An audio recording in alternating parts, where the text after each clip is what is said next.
My wife boarded a flight to Europe for a 1-month work trip and left me only $5 and our 2 little kids. I struggled to work and parent alone until I discovered our credit cards were frozen, our savings nearly gone, and the bank calling about a loan in my name.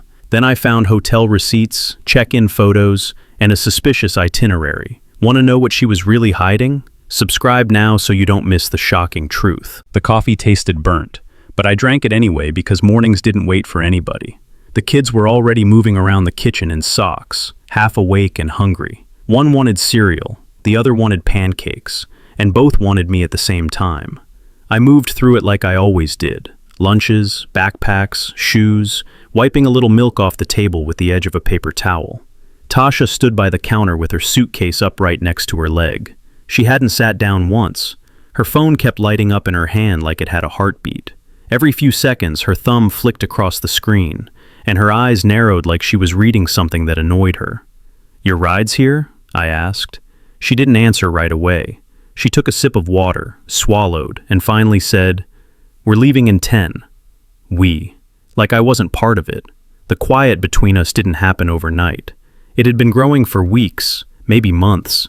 Little things at first. The way she talked over me when I tried to explain a schedule conflict with the kids. The way she rolled her eyes if I asked where money went. The way she'd say, "You're always acting like you're the only one doing anything," when I was the one packing lunches at 6 in the morning and checking homework at night. I used to argue back. Then I stopped. Not because I agreed, because I thought calm was better. Because I thought a man who loved his family didn't turn the house into a battleground.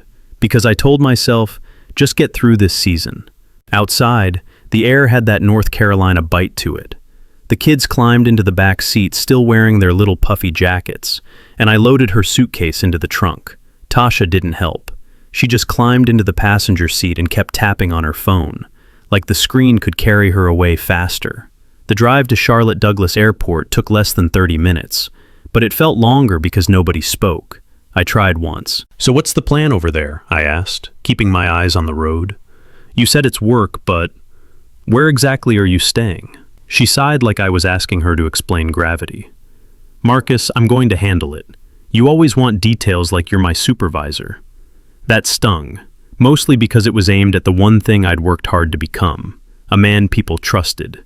I ran operations at a distribution center. People came to me when something broke down, when shipments got delayed, when budgets didn't add up. At work, I kept things moving. At home, I kept swallowing my questions so the kids wouldn't see cracks. We got to the curb at departures. She stepped out, grabbed her purse, and finally looked at the boys. "Be good," she said, but her voice didn't soften. It sounded like something she'd say to coworkers before a meeting. My daughter started crying the moment she saw Tasha pull the suitcase free. My son's bottom lip trembled, but he tried to act tough. He always did that. Tasha reached into her coat pocket and pressed something into my palm without even looking. A folded bill. I unfolded it right there and stared at it. $5. I thought I'd misunderstood, like it was a joke, like more was coming. I looked up, waiting for her face to change. She leaned in just enough for only me to hear. "You'll figure it out," she said. "Take care of them." Then she added, like she was giving instructions to a babysitter she didn't trust, "Don't call me for every little thing." My fingers tightened around that 5 like it could keep me standing. For a second, words rose up in my throat. Questions, anger, disbelief. None of them made it out. The kids were still clinging to my legs, and people were walking around us with their own lives. A couple argued about a boarding pass. A man laughed on speakerphone. The world didn't pause because my marriage was falling apart at Gate D. Tasha rolled her suitcase away. She didn't turn back. She didn't hesitate. She moved through the automatic doors, merged into the crowd, and disappeared towards security like she'd been waiting to do it. I stood there with 2 small bodies pressed against me and $5 in my hand, and for the first time it hit me. This wasn't stress. This wasn't a rough patch. This was someone stepping over a line and acting like it was normal. I guided the kids back to the car, buckled them in, and slid into the driver's seat. My hand stayed on the wheel, but I didn't start the engine right away. I stared straight ahead at the stream of cars and luggage carts, listening to my daughter sniffle behind me, and I opened my phone to check our account. just to calm myself down, just to see the numbers and breathe. My thumb hovered over the banking app until the screen timed out. The number sitting there didn't look real. It wasn't just lower than it should have been. It was wrong in a way that made my stomach tighten. I tried to refresh it, like the money would blink back into place if I stared hard enough. From the back seat, my son asked for nuggets. My daughter asked for apples. I told them we'd stop at the store on the way home. And I said it like everything was fine because that's what fathers do when kids are watching. Back at the townhouse, life didn't slow down. Dinner still needed cooking. Bath time still happened. Pajamas still got pulled over squirming arms. After they fell asleep, I opened my laptop at the kitchen table and logged into the overnight system for work. The warehouse didn't care what was happening in my marriage. Trucks still rolled in. Orders still needed clearing. Problems still had my name attached to them. 2 days passed like that. Pure routine, forced normal. On the third day, I walked into Publix with both kids riding in the cart. I kept it simple. Chicken, bread, fruit, a box of mac and cheese. Nothing fancy, nothing extra. At the register, the cashier scanned the last item and told me the total. I slid my card in, still half thinking about an email from a supervisor who'd missed a deadline. The machine beeped. Declined, the cashier said, not unkind, just stating it. I tried again. Same beep, same word. A couple behind me shifted their weight. My daughter started whining because she saw candy near the counter. My son stared at me like he was waiting for the world to make sense again. I'm sorry, I told the cashier. Hold on. My hands moved too fast. I swapped cards, ran the other one. Declined. Tried the debit. Declined. Heat crawled up my neck. Not because I was broke, because I was standing there like a man who couldn't buy dinner for his own kids. I pushed the card off to the side, pretended I was checking something, and called Tasha. It rang twice before going to voicemail. I called again, straight to voicemail. I texted, "What did you do to the accounts? My cards are declining." The message showed delivered, then seen. Nothing came after that. No explanation, no apology, no "I'll fix it." That night, while my laptop hummed on the table and the kids slept upstairs, my phone rang with a number I didn't recognize. "Mr. Bennett?" a woman asked. "This is the fraud department. We're calling about unusual activity and a new line of credit opened under your name." I sat up straighter. "A new what?" I said. She repeated it, slower this time, like she was talking to someone who didn't understand English. I got off that call with a case number and a knot in my chest that wouldn't loosen. The next morning, I loaded both kids into the car and drove to a Bank of America branch, the kind with a long line and hard chairs and people who looked tired before they even sat down. We waited. My daughter played with my keychain. My son leaned against my arm. When my name finally got called, I stood up, walked to the desk, and heard my own voice come out thinner than I wanted. "I need to know what's been opened in my name," I said, sliding my ID across the counter, "because I didn't authorize anything."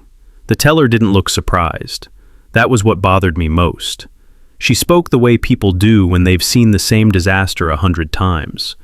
"There's a new credit line," she said, tapping her keyboard. "It was opened online 2 days ago." "By who?" I asked.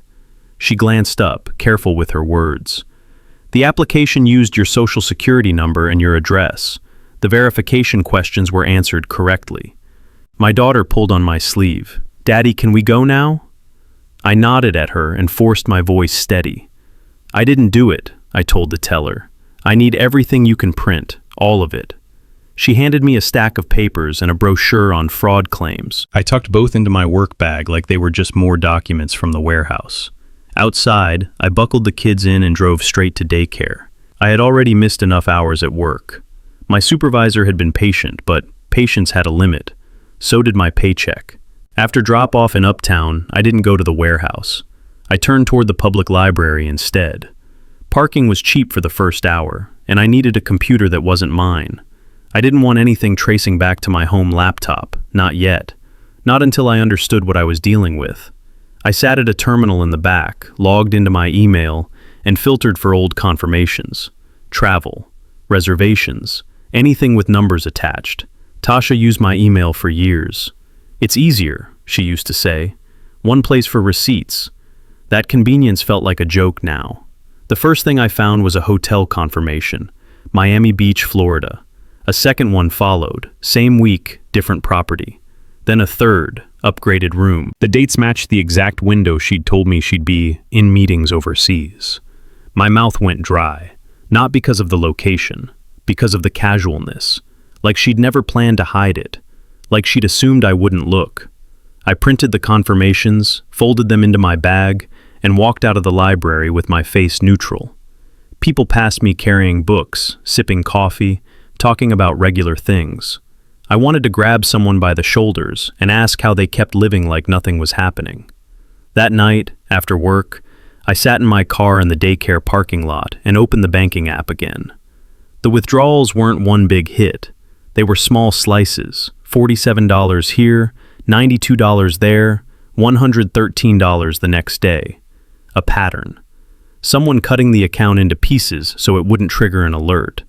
I stared at the list until the numbers blurred, and a different thought crept in. Maybe this didn't start when she left. Maybe I'd been ignoring signs for a long time, because facing them meant admitting I wasn't in control of my own home. I took screenshots of every transaction, downloaded the history, saved copies to a secure folder. Then I opened the account settings and stopped the automatic transfer to the joint account. One clean tap, no warning, no drama. The confirmation message popped up. Transfer paused. I set my phone down, breathed through my nose once, and watched the daycare door, waiting for my kids to come running out like they always did. My phone started buzzing halfway through the operations meeting. I ignored it at first. In Raleigh, the main warehouse ran on tight windows. If one shift fell behind, the whole day bled into overtime. I was standing at the whiteboard going over load times when it rang again. Same number, back to back. I stepped out into the hallway and answered. "This Marcus Bennett?" A man snapped before I could say hello. "Yes." "This is Donnelly. Property management. I'm calling about your rent." My grip tightened on the phone. "I'm at work," I said. "What's going on?" "What's going on is your wife told us you'd be covering the balance this month," he said, voice sharp like he'd been saving it. "You're already late. We don't get paid by promises. If it's not handled by Friday, we start eviction." He said it loud enough that people walking past could hear the word. Eviction. Like it was a badge I'd earned. "I need you to send me everything in writing," I said, keeping my tone level. "Email it. Today." A pause like he didn't expect me to be calm. "I'll send it," he said.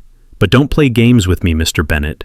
I've got a family too." The call ended. I stared at my screen for a second, then walked back into the meeting like nothing happened. I finished the agenda, answered questions, assigned tasks. Nobody there needed to know my home was turning into a liability. When the room cleared, I opened my email on my phone and saw the message sitting there already. Subject line, lease addendum, payment arrangement. I clicked it. My name was on the document, my address, my phone number. The signature block at the bottom read Marcus Bennett, followed by a digital stamp and a date from 2 nights ago. 2 nights ago, I'd been in Charlotte, scrubbing dried pasta off a plate while my son whined about a bath. I hadn't signed anything. I hadn't even spoken to the landlord. My chest stayed quiet, but something behind it shifted. It wasn't anger. It was the feeling you get when you realize somebody has been walking around with keys to your life. I forwarded the email to myself, then took screenshots of the signature page. The system log was attached. Device type, timestamp, IP location, Miami. I didn't move for a second, just stood there in the hallway, staring at that one word like it could explain everything. I walked out to the parking lot, got into my car and closed the door. Both hands wrapped around the steering wheel, knuckles pale. Not because I was shaking, but because letting go felt like giving up control I couldn't afford to lose. Then I pulled up my contacts and searched for the first family law attorney I could find with an opening this week, my thumb hovering over the call button as another email notification slid across the top of the screen. The first thing I noticed about the building in Richmond was that it didn't look like a place where miracles happened. No fancy lobby, no polished marble, just a narrow waiting room, a water cooler, and a bulletin board covered in flyers about budgeting, housing assistance, and debt counseling, which was exactly what I needed. Not comfort, not sympathy, a way out. I brought the kids with me because I didn't have anyone else. They sat on plastic chairs with coloring pages someone slid across the counter. My son stayed close, quiet for once. My daughter hummed to herself while she scribbled purple all over a picture of a piggy bank. A woman stepped into the waiting room and called my name like she'd been expecting me. Marcus Bennett? She looked late 50s, maybe early 60s, gray starting at her temples, glasses on a chain around her neck. Her posture was straight the way people stand when they've spent their lives being listened to. I followed her into a small office. She didn't offer coffee, didn't ask how I was holding up.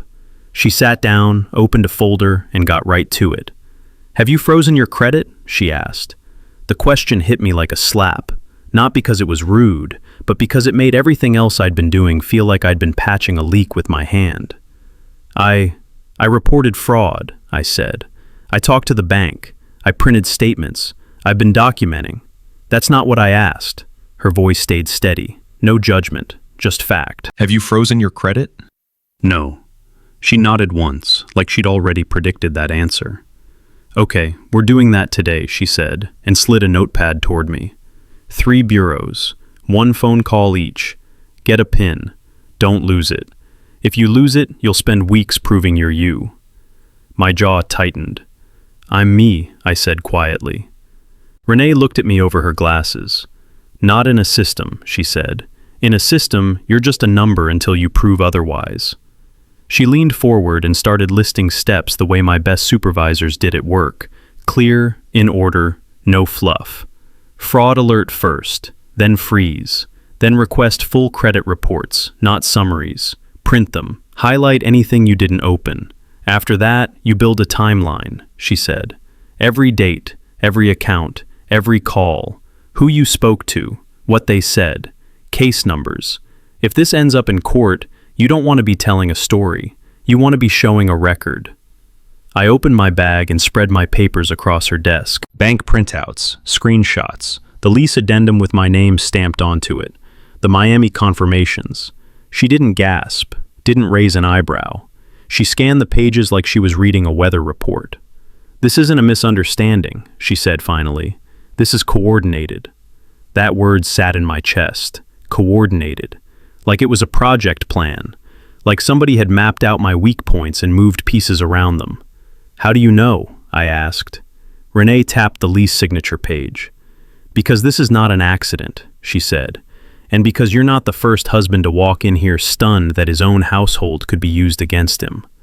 She wrote a short list and handed it to me. "Do these today," she said, "and stop assuming someone will do the right thing just because you share a last name." I looked down at my children through the glass window in her door. My daughter was showing my son her drawing, like it was the most important thing on earth. He nodded like he believed her. When I left the center, my phone buzzed with an email notification from an address I didn't recognize. No subject line, just an attachment. I pulled into a gas station lot and opened it. A photo of Tasha at a hotel lobby in Miami, her suitcase beside her. Her head tilted toward a man standing too close, his hand at the small of her back like he belonged there.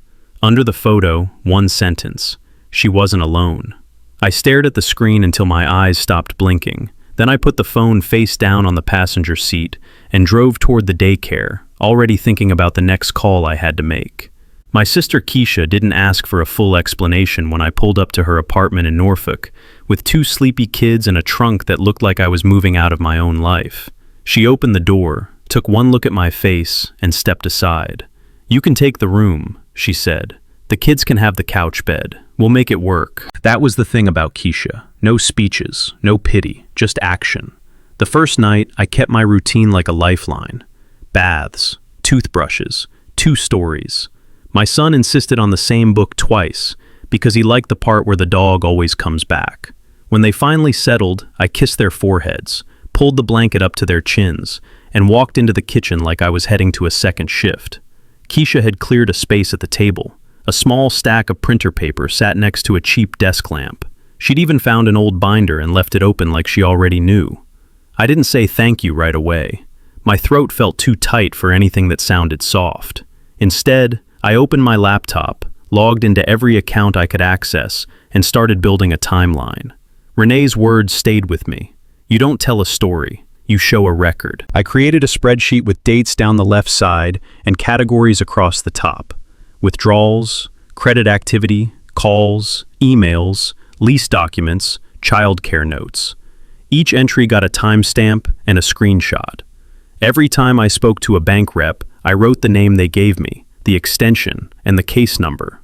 When an email came in, I saved the PDF, then forwarded it to a separate account I'd opened that afternoon.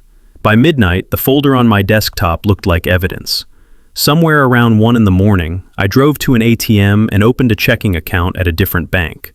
Not out of spite, out of survival. I transferred what little was left in my personal account, then routed my direct deposit to the new one. Back at Keisha's, I changed passwords, email, banking, utilities, daycare portal.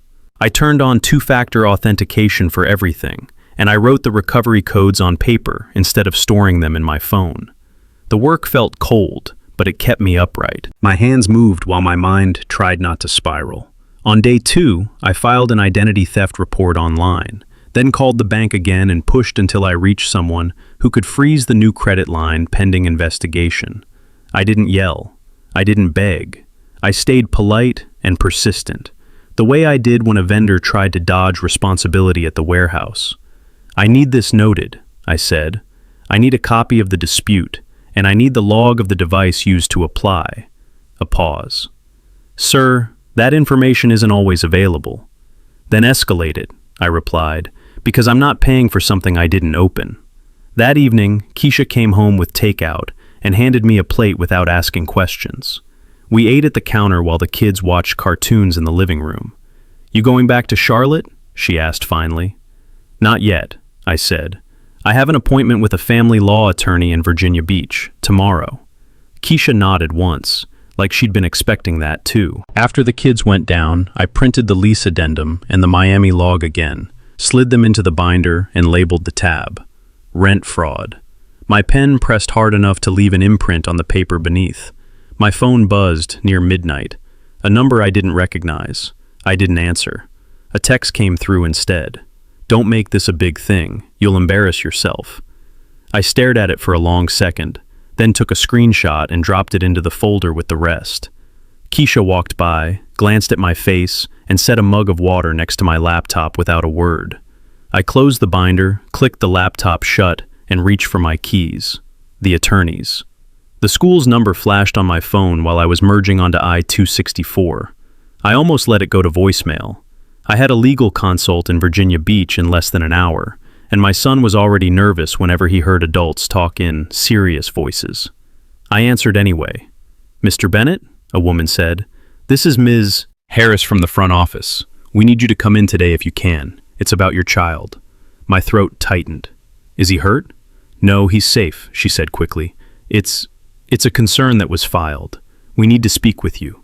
I pulled into a gas station lot and sat there with the engine running. My daughter was in the back seat humming to herself. My son watched me through the rearview mirror like he could read the fear I refused to show. "What kind of concern?" I asked. "About his care at home," Ms. Harris said. "Please come in as soon as possible." I drove straight to Washington, D.C. after the consult, because whatever had been filed wasn't going to sit on someone's desk until I found time. I wasn't doing that anymore, not with my name attached to it. The school office smelled like copier toner and hand sanitizer.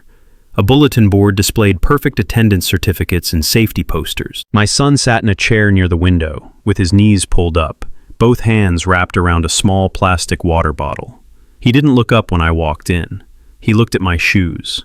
I knelt beside him. "You okay?" I asked quietly. He shrugged. That was all he could manage. A woman in a cardigan stepped out of a side room and smiled like she practiced it. "Mr. Bennett, thank you for coming," she said. "I'm Ms. Webb. We just need to go over a report." She led me into an office with a desk and 2 chairs. A file folder sat open in front of her. She didn't offer me water. She didn't offer me time to breathe. "I want to be clear," she said, folding her hands. "We're not accusing you of anything, but we received a written concern from a parent." My jaw tightened. "From who?" I asked. She slid the paper toward me. Tasha Bennett. Her signature at the bottom, her phone number, her email. The words above it were neat and cold, like she'd written it with a straight back and a clear plan. She claimed I was neglectful, that I couldn't handle both children, that I'd missed pickup times, that the kids were often hungry, that I was unstable financially. She included a line about emotional volatility, which would have been funny if it weren't aimed at my custody. Ms. Webb read parts out loud like it was a checklist. Father appears overwhelmed. Father fails to provide consistent routine. Father has threatened to withhold access. I listened without interrupting. The silence in my chest wasn't calm. It was containment. Across the hall, my son's chair scraped against the floor. I pictured him sitting out there, hearing his mother's words through a wall, not understanding why adults were discussing his life like a case study. Ms. Webb looked up. "Do you have any response?" she asked. I held the paper by the edge so my hands wouldn't crumple it. "Yes," I said. "I have records, pickup logs, attendance, medical visits, receipts. I also have a fraud claim open with our bank because someone has been opening credit in my name." Her expression changed, just slightly. She wasn't expecting paperwork. She was expecting a reaction. "Would you be willing to provide that?" she asked. "I will," I said. "And I'd like it noted that the person who filed this has not been present in the home for weeks." Ms. Webb nodded, pen already moving. When we walked out, I crouched beside my son again. "Hey," I said, keeping my voice low. "You didn't do anything wrong." He blinked fast, then finally looked at me. "Mom said you don't want us," he whispered. Something sharp moved behind my ribs. I didn't let it reach my face. "That's not true," I said. "You hear me? That's not true." I signed the visitor sheet, held my kids' hands all the way to the car, and drove toward a Chase branch because I needed one more thing in writing. The bank had called earlier about a temporary freeze while they investigated the loan. I wanted the notice printed, stamped, dated, something a court could touch. In the parking lot, my phone buzzed again, an automated email. "Account access temporarily restricted pending investigation." I stood there with the keys in my hand, reading the line twice, then a third time, while my daughter tugged on my coat asking if we were getting snacks, and I walked us toward the glass doors without slowing down. The Chase lobby was packed, so I didn't bother with the line. I walked straight to the side desk where a young guy in a tie was helping an older woman reset her password, and I waited until he looked up. "I need a printed notice that my account access is restricted," I said. "Right now, with the reason and the date." He blinked like I'd spoken in a different language. "We usually send that by email," he said. "I have the email," I replied. "I need it on paper." He hesitated, then nodded. I could see the moment he decided I wasn't someone to argue with. While he printed it, I kept my kids close. My son leaned against my leg, quiet. My daughter asked for a lollipop from the bowl by the counter. I told her not today, and she huffed, but she stayed near me. The paper came out warm. He stamped it and signed his name at the bottom like it mattered. It did. I folded it into my binder and walked out. Alexandria was a couple hours away, but I had an appointment I wasn't missing. Keisha had already agreed to keep the kids overnight so I could go in alone, focused. That was the only way to handle this without my thoughts splitting in 10 directions. The lawyer's office sat on the second floor of an old brick building near King Street, narrow hallway, quiet, the kind of place that had been there long before anyone cared about office decor. A receptionist took my name, then pointed me toward a door with frosted glass. "Miss, Langley will see you now." The attorney stood when I walked in. Mid-40s, sharp blazer, hair pulled back tight. She didn't smile like she was trying to win me over. She looked like she already had a schedule and didn't appreciate wasted time. "Mr. Bennett," she said, "have a seat." I set the binder on her desk and slid it toward her. "I've been organizing everything by date," I said. "Transactions, emails, bank calls, lease documents, school report, credit activity." She opened it, flipped through the tabs, and nodded once. "You did more work than most people do in 3 months," she said. I didn't have a choice. "No," she agreed, and kept reading. She stopped at the lease addendum. Her eyes narrowed slightly. "This digital signature," she said, tapping the page, "doesn't match your past signatures." I blinked. "It's my name," I said. "That's all I saw." "It's your name," she corrected, "but not your signature." She pulled out a second document from the folder, an older lease renewal I'd signed years ago. The handwriting was mine. The angles, the pressure, the rhythm. The new one was too neat, too controlled, like someone had traced the idea of me.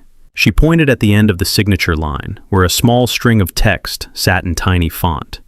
"Do you know what this is?" she asked. "A stamp," I said. "Some digital thing." "It's a system log reference," she replied. "This is where you start turning suspicion into proof." Ms. Langley slid a yellow notepad toward me and wrote quickly. "Request the audit trail," she said. "Device ID, IP address, timestamp, location data. Also request the login history for the portal used to generate this addendum.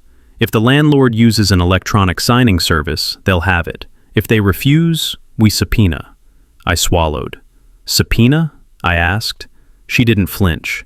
"If we go to court," she said, "we go with facts, not feelings. Your wife is trying to paint you as unstable. You counter with documentation. Your goal is custody protection and financial protection.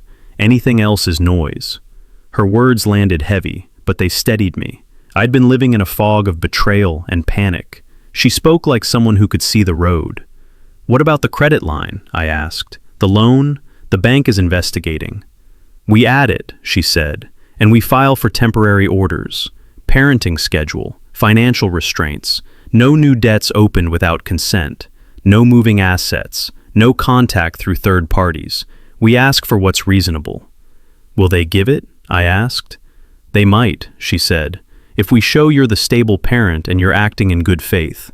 Right now, your biggest advantage is that you're not emotional. You're organized." I almost laughed at that, not because it was funny, but because it was the first time someone framed my restraint as strength instead of coldness. My phone buzzed on the desk. I glanced down and saw Renee's name. I answered, kept my voice low. "Hey, you with the lawyer?" she asked. "Yeah." Renee didn't waste breath. "You don't win this by yelling," she said.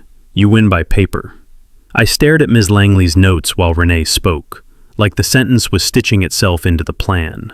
"I'm trying," I said. "Good," Renee replied, "because people like her count on you being too proud to expose them.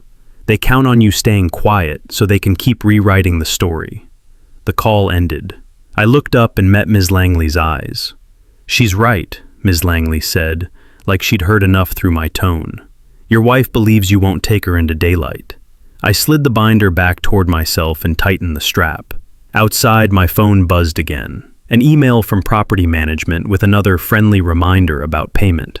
I didn't open it. I forwarded it to my attorney's address without reading and walked down the narrow stairs 2 at a time, already dialing the landlord's office to request the electronic signing audit trail while I crossed the sidewalk. The courthouse in Fairfax County had the same feel as every government building I'd ever stepped into.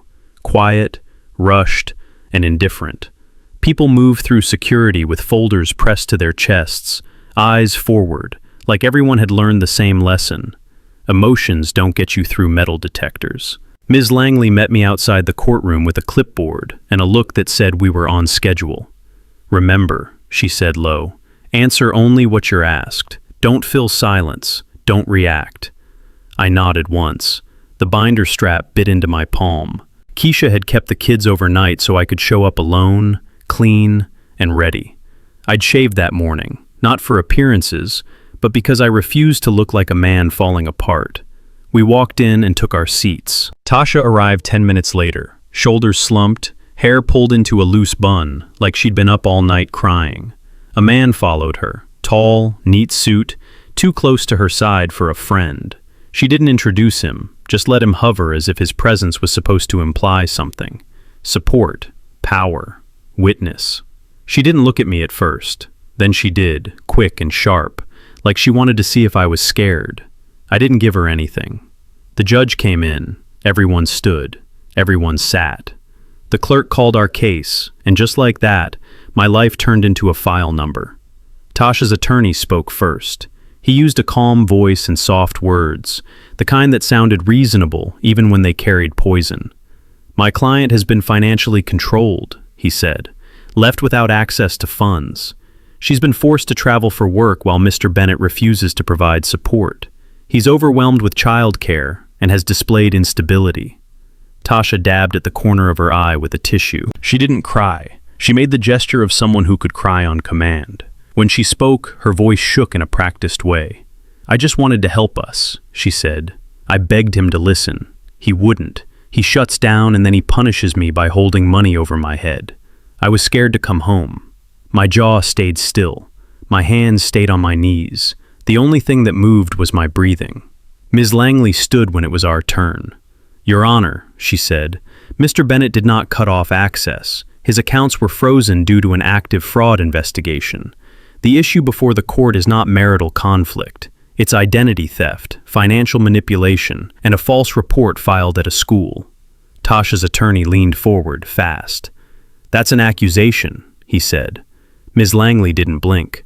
"It's documentation," she replied, and handed a stack to the clerk. She walked the judge through it like a timeline on rails. Declined cards, unauthorized credit line, the lease addendum signed electronically, the audit trail from the signing service, the IP address, the device ID, and finally the location data attached to it. "According to the electronic signing service," Ms. Langley said, "the signature was executed from an IP address belonging to a hotel network in Miami Beach, Florida." Tasha's tissue froze mid-air. Ms. Langley kept going. "At the exact time this signature was executed, Mr. Bennett's employer records show he was in Raleigh, North Carolina, on site, supervising a shift. We have time-stamped entry logs, meeting records, and phone location data." The room went still the way it does when a lie loses oxygen. Tasha's attorney stared down at his papers like he expected them to change. The man beside her shifted his feet and suddenly looked like he wished he'd stayed outside. Tasha tried to speak. Her mouth opened, but no words came out. She swallowed hard, then looked at the judge with wide eyes, like she was waiting for sympathy to rescue her. The judge didn't offer it. He asked questions, simple ones, direct ones, the kind that didn't leave space for drama. Ms. Langley answered. I answered when I was asked. Short, clear, no extra, no speeches. Temporary orders came down like a hammer that didn't need to swing twice. Primary physical custody to me, supervised contact for Tasha until the fraud investigation progressed, restrictions on opening new credit lines, and a directive to maintain stable housing without further unilateral agreements. Tasha stared at me like she wanted me to flinch. I didn't. When the hearing ended, I stood, picked up my binder, and walked out before she could step into my path. The hallway smelled like old paper and floor cleaner. My phone buzzed with a message from Keisha asking if I was done, and I typed back with one hand while pushing the courthouse door open with the other. Keisha met me at the curb outside the courthouse with the kids in the back seat of her SUV. My son leaned forward the moment he saw me, like he'd been holding his breath the whole time. "You done?" he asked. "Yeah," I said, and buckled him in myself. "We're done for today." Keisha didn't ask what happened in the courtroom. She watched my face, saw whatever she needed to see, and pulled away from the curb. "You hungry?" she asked the kids. My daughter nodded hard. We stopped at a drive-thru and ate in the car, fries falling into the cracks of the seats, ketchup on my napkin. Normal, messy, loud. For the first time in weeks, the noise didn't feel like pressure. It felt like life continuing. Arlington came later. It didn't happen overnight. It took paperwork, deposits, phone calls, and 2 pay cycles of watching every dollar like it was oxygen. Ms. Langley handled the filings. Renee helped me clean up the credit mess piece by piece. The bank investigation moved the way investigations always do, slow, stubborn, and full of waiting. But the temporary orders gave me something I hadn't had in a long time: stability. The apartment was small, 2 bedrooms, plain carpet, no charm, but the lease had one name on it. Mine. I didn't need to negotiate with anyone about it. I didn't need to wonder who had access. The first morning there, I woke up before the kids because my body still thought it had to be ready for a fight. Instead of spiraling, I made breakfast. Eggs, toast, a couple slices of turkey. My son wandered in, rubbing his eyes, climbed into a chair, and stared at the table like he couldn't believe food existed without tension in the air. "You got juice?" he asked. "Yeah," I said, and slid the cup across. He took a sip, then looked at me. "Is Mom coming?" he asked. The question landed, heavy and simple. I kept my voice even. "Not today," I said. "You'll see her when it's scheduled, okay?" He nodded slowly, not happy, not broken, just processing. That was all I could ask for. School drop-off became a routine. Shoes on, backpack zipped, hair brushed. A quick hug at the car, a reminder about lunch. My daughter insisted on a kiss on both cheeks like she was making sure I stayed real. Work didn't pause either. I still managed shifts and metrics, still handled late deliveries and staffing issues. But the difference was, when I checked my phone now, I wasn't bracing for a surprise withdrawal or an email from property management. Money stayed where I put it. Ms. Langley called me one afternoon while I was on my lunch break. "The bank's investigation is progressing," she said. "They've confirmed the device and IP locations don't match your history. They're pursuing reimbursement and escalation." "What does that mean for her?" I asked. "It means she'll have to answer," Ms. Langley said, "financially and legally. They've already flagged it as identity theft. There are consequences." I didn't feel relief the way people expect you to. No rush of victory, no urge to celebrate, just a quiet settling in my chest, like a weight had been placed down instead of carried. Tasha tried to reach me a few times, a voicemail where she sounded exhausted, a text that started with, "We need to talk," like we were discussing groceries. Then a longer message full of blame and soft manipulation, how I embarrassed her, how I ruined her, how she never meant for it to go this far. I didn't respond, not because I was trying to hurt her, because every time I'd responded in the past, the conversation turned into her reality, her feelings, her reasons. My silence used to be a door she pushed through. This time, it was a lock. On a Thursday evening, I was rinsing dishes while the kids played on the living room floor with a puzzle. My daughter kept insisting the pieces didn't fit, even when they clearly did. My son corrected her, patient, like he'd learned something about steady hands. The phone buzzed again, another number, unknown. I wiped my hands on a towel, glanced at the screen, and let it ring. The voicemail icon popped up a few seconds later. I didn't play it. I set the phone down face down and went back to the sink. Behind me, my son laughed at something my daughter said, and for a moment, the sound filled the apartment without being chased away. Later, after teeth were brushed and bedtime stories were finished, I turned off the hallway light and stood in the doorway of their room, watching them settle under the blankets. My daughter whispered, "Love you," like she had to say it before sleep could take it away. "I love you too," I said. When I closed the door, I didn't feel like I was shutting anyone out. I felt like I was keeping something in. I walked to the front door, checked the lock the way I always did, then slid the chain into place out of habit.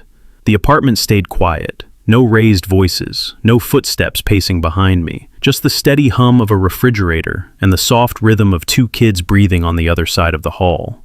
I turned off the last light and sat on the couch with the binder on the coffee table, unopened now, the way an old wound looks once it's finally scabbed over. And I reached for the remote to lower the volume on the TV without thinking about who might be watching my account in the background.